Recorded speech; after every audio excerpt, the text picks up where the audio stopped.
എന്താ രാമേന്ദ്ര പ്രശ്നം? ഞാൻ ഇസ്ലാമിലേക്ക് ഡിനി ടോം എന്ന് പറഞ്ഞ ചേട്ടന്റെ ഡ്രൈവറെയും ഒരു പ്രൊഡക്ഷൻ കൺട്രോളറുടെ മകനെയും ഇസ്ലാമിലേക്ക് പരിവർത്തനം ചെയ്യാൻ ഞാൻ ട്രൈ ചെയ്തു എന്നാണ് പറഞ്ഞത്. ഇതാണ് കഥ.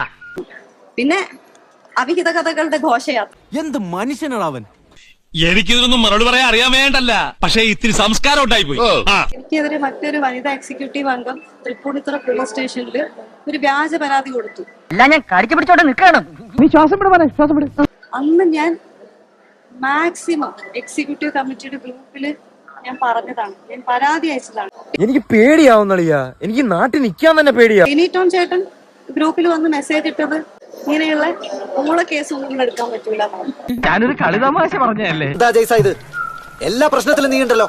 രണ്ട് ഭാരവാഹികൾ തമ്മിലൊരു പ്രശ്നം ഉണ്ടെങ്കിൽ this is nothing to do with AMMA എന്നാണ് പ്രസിഡന്റ് എന്നോട് പറഞ്ഞത്. ഇതാണ് ഇവിടുത്തെ വ്യവസ്ഥിതി.